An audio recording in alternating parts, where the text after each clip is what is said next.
Nah, ada beberapa orang yang berani berkorban dengan nggak ada uang yang cukup, ngutang sana ngutang sini, nanti di sana sampai di sana harus kerja, misalnya jadi di ini di apa namanya pencucian mobil atau apapun mereka lakukan itu salut kepada beberapa orang. Akhirnya mereka membawa ilmu itu datang ke Medan dan bisa mentransfer ke orang-orang yang di sini. Nah, itu yang membuat Medan cepat maju.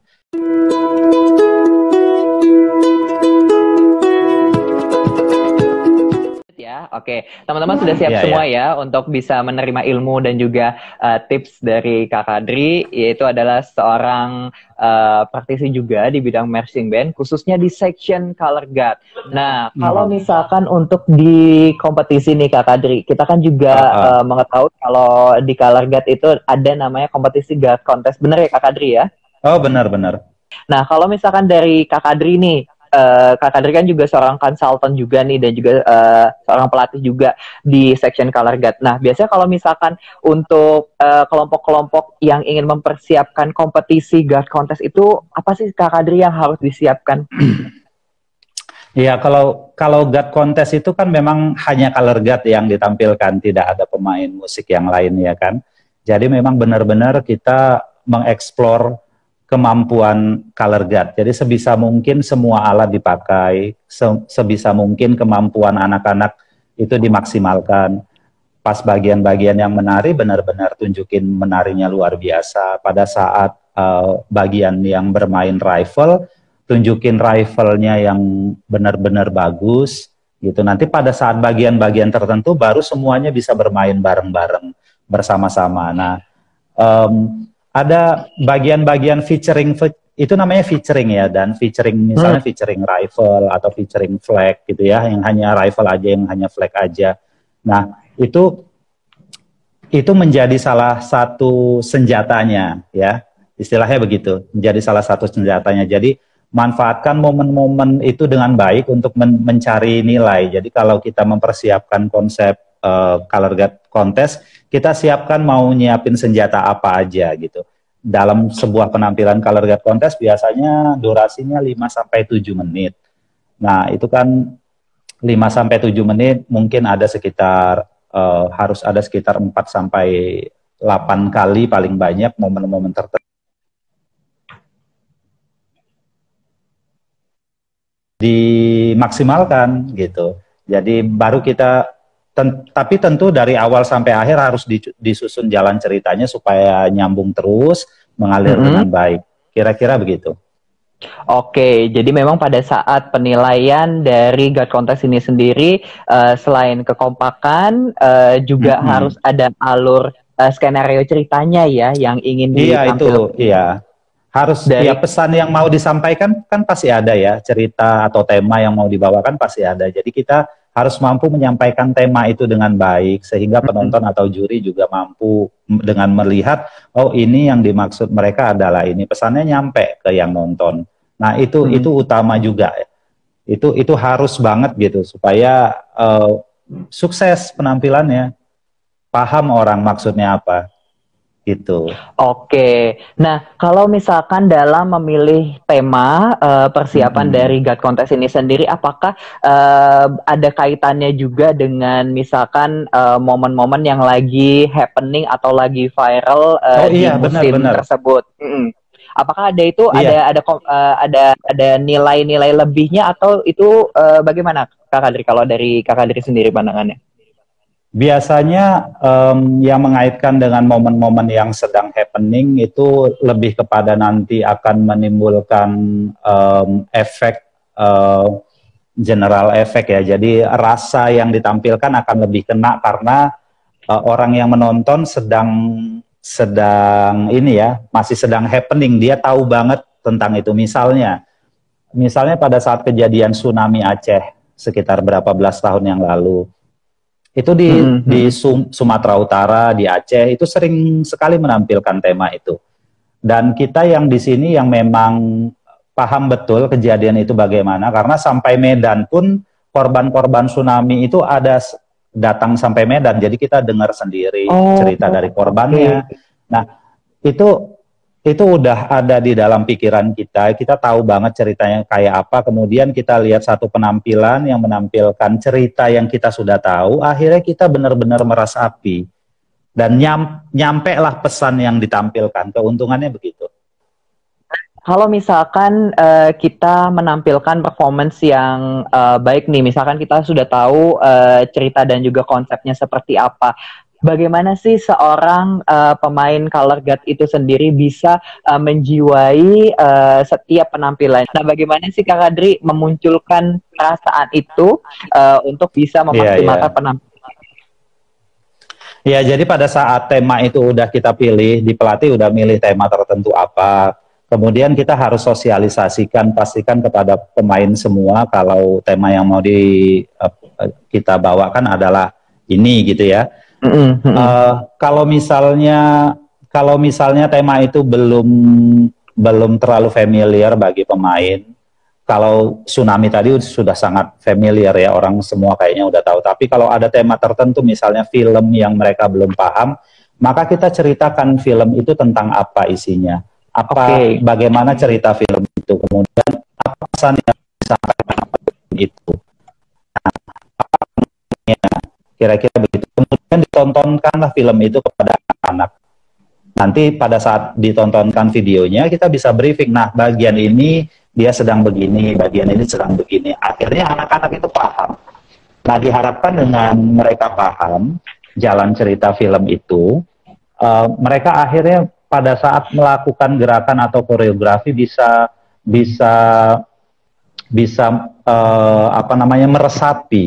meresapi, kan musiknya pasti kedengeran kenceng gitu. Sambil mendengarkan musik itu harus bisa meresapin dengan menari, dengan bergerak, dengan bermain equipment.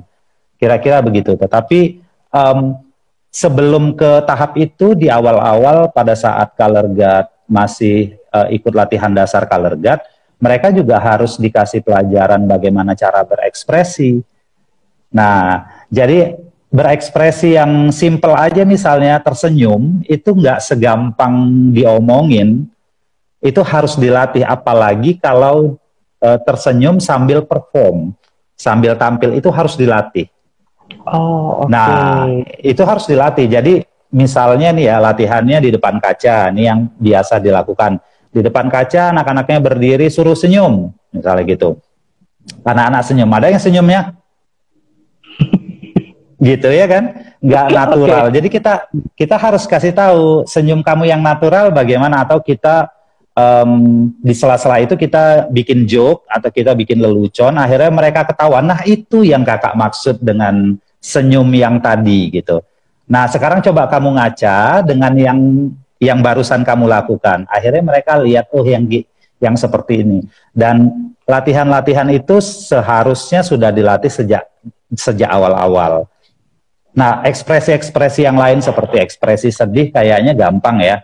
Ekspresi sedih semuanya diem terus agak cemberut sedikit, sedih gitu ya, itu kayaknya lebih gampang. Tapi itu juga harus tetap dilatih dengan cara misalnya kita setel lagu-lagu sedih, kemudian mereka harus di depan cermin, harus lihat ekspresi wajah sedihnya bagaimana. Kadang-kadang ini rest face kita kan berbeda-beda setiap orang ya. Wajah kita dalam keadaan diem kan beda-beda. Ada yang smiling face padahal dia diem aja, tapi kelihatan senyum. Adakah yang begitu? Atau ada yang seperti aku diem aja kelihatan cemberut karena garis bibirnya turun gitu. Jadi aku ngerasa aku udah cukup senyum, tapi ternyata kurang tarik gitu. Nah, fungsinya pelatih di situ mengevaluasi. Nah, kira-kira itu pelajaran-pelajaran yang basic-basic banget tentang ekspresi. Tapi nanti kalau sudah dikaitkan dengan tema yang tadi, ya memang harus bisa, yang pertama harus tahu dengan tema yang dibawakan apa, kalau misalnya filmnya kayak apa, jalan ceritanya, itu harus tahu. Kira-kira gitu, Dan. Wow, luar biasa. Ilmu yang diberikan oleh Kak Kadri ini juga banyak banget ya. Mungkin kalau misalkan kita bahas satu-satu seputar dunia color Nggak guard, cukup ya? ini kayaknya nggak cukup hanya dengan waktu 1 jam. Tetapi untuk kalian yang memang sudah menyaksikan live Instagram kita mulai dari pukul 4 sampai dengan ini, kayaknya waktu kita sisa beberapa menit lagi nih Kak Kadri ya. Aduh. Sisa hampir sekitar 10 menitan lagi. Tapi sebelum kita Oke. akhiri live kita pada sore hari ini, Dani ingin mengajak Kak Kadri untuk main games dulu nih. Boleh, boleh. Oke, ini Kak Kadri harus jawab cepat ya. Aduh, trivia ya. Ini harus jawab cepat dan juga langsung. Ini nggak banyak sih, sekitar ada 9 pertanyaan yang harus Kak Kadri jawab cepat. Oke, sudah siap? Siap. Oke.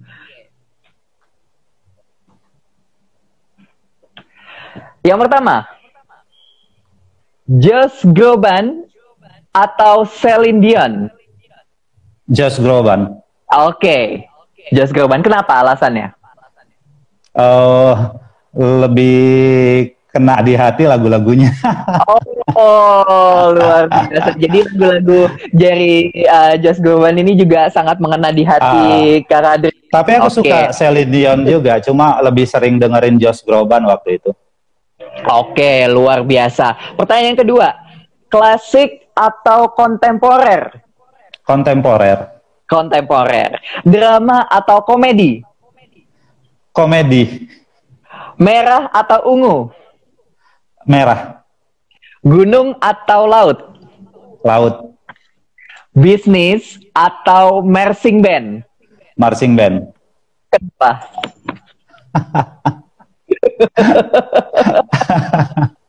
Aduh, itu passion banget, itu udah mendarah daging dan udah ada di dalam sini, nggak bisa digantikan dengan apapun. Nggak bisa digantikan apapun ya Kak, walaupun sampai dengan saat ini bisnis dari Kak Kadri juga semakin berkembang ya. Tapi kalau untuk marching band itu salah satu passion yang sudah muncul dari dalam hati ya, juga tentunya sulit ini ya. Iya, benar. Berarti ya oleh Kak Kadri ini sendiri ya. Kenapa putus tadi barusan? Berarti sudah menjiwai banget ya untuk marching band ini sendiri ya di dalam diri Kak Kadri ya. Iya, udah banget lah pokoknya. Nah, ini nanti rencana kalau misalkan Kak Kadri ingin terus di dunia marching band sampai dengan usia berapa Kak? Sampai berapapun, karena kita kan di dunia marching band itu nggak mesti harus sebagai pelatih aja, dan aku juga sekarang nggak aktif melatih di lapangan, nggak aktif harus dari setiap pelatihan ada dan ngasih transfer materi, udah nggak gitu lagi. Jadi bisa sebagai konsultan. Sekarang aku juga di sini kan aktivitasnya di marching bandnya itu kebanyakan sebagai konsultan, kemudian sebagai juri, kemudian sebagai event organizer ya. Jadi menyelenggarakan lomba-lomba, menyelenggarakan kepelatihan itu. Jadi ngumpulin orang sukanya untuk belajar bareng gitu, ngumpulin adik-adik pelatih-pelatih di Sumatera Utara sini supaya nambah ilmu, misalnya mendatangkan ahli-ahli narasumber atau pelatih-pelatih nasional gitu, misalnya pas datang ke Medan atau memang khusus didatangkan ke Medan untuk mengadakan kepelatihan, kira-kira gitu. Oke, jadi luar biasa. Itu bisa dilakukan sampai kapanpun kan, nggak tergantung dengan umur kita berapa gitu. Jadi kita bisa aktif di marching band dengan banyak cara. Kalau kita udah nggak bisa aktif lagi melatih, bisa dengan cara yang lain. Yang penting kita tetap bermanfaat dan bisa memajukan marching band di Indonesia, kira-kira gitu. Betul sekali, dan juga itu tetap bisa produktif untuk di dunia marching band ya Kak Kadri ya. Iya, benar. Nah Kak Kadri kan sekarang kan base-nya kan di Medan ya. Kalau untuk dunia marching band sendiri di Medan Sumatera Utara ini seperti apa Kak? Iya, Medan belum terlalu maju sih ya, belum terlalu maju sekarang, masih banyak daerah lain yang maju. Di sini belum ada unit yang gede banget yang ikut kejuaraan besar dan juara belum. Tapi kalau melihat perkembangan dari pertama aku datang ke sini itu tahun 2015 5 dulu pernah ke sini, kemudian keluar lagi, habis itu ke sini lagi 2012 balik lagi ke Medan. Itu perkembangannya sebenarnya luar biasa.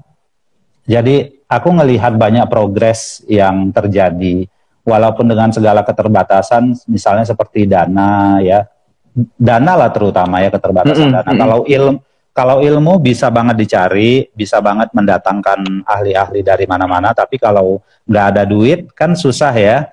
Nah, dengan keterbatasan itu, kawan-kawan di sini menurut aku udah berhasil banget membuat sebuah kemajuan gitu kalau dibandingkan 10-15 tahun yang lalu.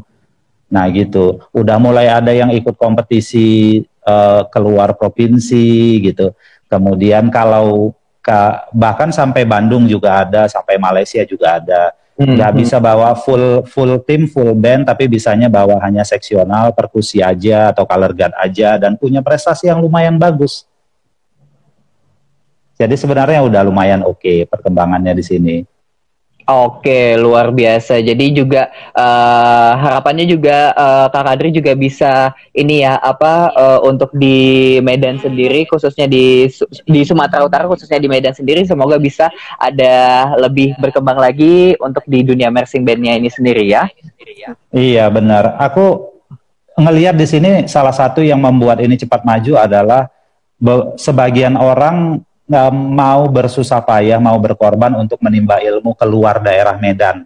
Misalnya dia sebagai pemain sampai ke Balikpapan pun pernah, sampai ke Bontang PKT sana anak Medan pun pernah sebagai pemain, sampai ke Jawa pernah sebagai pemain. Nah, ada beberapa orang yang berani berkorban dengan nggak ada uang yang cukup, ngutang sana ngutang sini, nanti di sana sampai di sana harus kerja, misalnya jadi di pencucian mobil atau apapun mereka lakukan. Itu salut kepada beberapa orang. Akhirnya mereka membawa ilmu itu datang ke Medan dan bisa mentransfer ke orang-orang yang di sini. Nah, itu yang membuat Medan cepat maju. Selain itu, kawan-kawan di sini yang aku perhatikan cukup gampang untuk kumpul-kumpul dan sharing-sharing, suka nongkrong bareng, ngopi bareng dan berbagi ilmu. Kemudian ngajak datang ke unitnya untuk saling belajar gitu. Akhirnya itu yang membuat cepat gitu perkembangannya. Nah, pengennya sih di daerah-daerah lain bisa seperti itu juga gitu. Itu efektif banget pokoknya. Oke, luar biasa. Jadi impian yang juga tentunya menjadi goals utama dari Kak Kadri ini juga semoga tidak hanya di Medan, tetapi di daerah-daerah lain pun untuk perkembangan dari marching band ini sendiri bisa lebih luas ya Kak ya, dan juga bisa lebih berkembang lagi. Ya, oke. Nah, Kak Kadri, kita untuk waktu live kita mungkin sekitar 5 menit lagi. Ini ada special gift ya kayaknya ya tadi dari Kak Kadri ya untuk viewers yang dari tadi antusias untuk menyaksikan live kita di Golden Sharing kita sore hari ini. Nah, kayaknya ada pertanyaan khusus Kadri. Pertanyaannya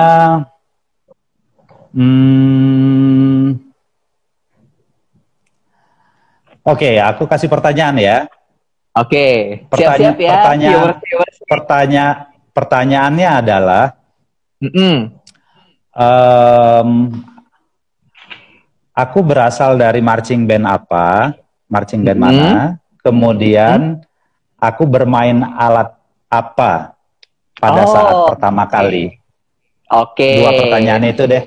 Nanti hadiahnya aku kasih satu flag print ya, satu flag print bendera yang di print produksi dari Flexi Pro. Nanti kita sepakatin aja soal desainnya, kita kontak-kontak.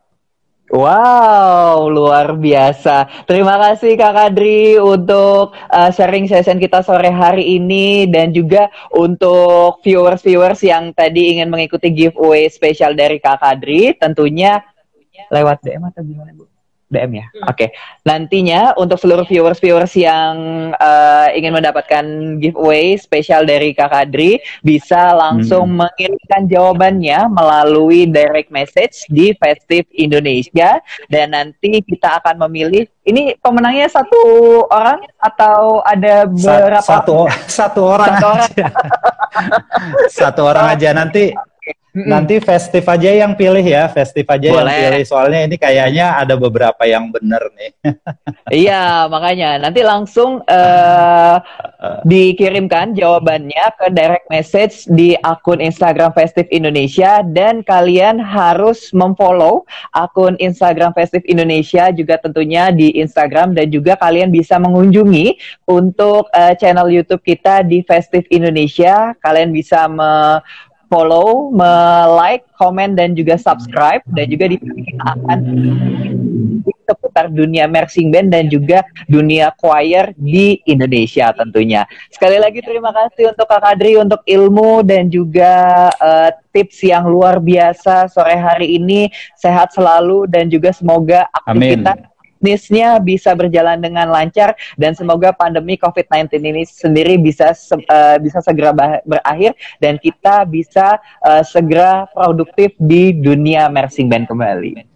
Iya, terima kasih banyak untuk Festive dan aku juga mau ngucapin minal aidin, kan bentar lagi Idul Fitri ya. 1 mingguan lagi. Aku juga mohon maaf ya kepada teman-teman kalau ada salah-salah, mohon maaf lahir batin. Sehat-sehat semua. Yang pasti kita mari berdoa bersama-sama supaya pandemi ini cepat selesai. Amin. Sehat selalu untuk Kak Kadri. Terima kasih atas waktunya. Kita akan bertemu di lain kesempatan lagi ya Kak Kadri untuk sharing-sharing session bersama praktisi dan juga pakar di dunia marching band. Dan juga tentunya terima kasih untuk kalian para viewers yang sudah menyaksikan obrolan kita mulai dari pukul 4 sampai dengan 5 sore waktu Indonesia bagian tengah. Terima kasih atas partisipasinya dan jangan lupa besok kita akan masih ada sharing session lagi dalam program Golden Sharing bersama dengan praktisi dan juga pakar-pakar yang expert di bidang marching band tentunya di section yang berbeda. Saya Dani, pamit undur diri. Terima kasih atas waktu dan kerjasamanya. Selamat sore. Wassalamualaikum warahmatullahi wabarakatuh. Waalaikumsalam.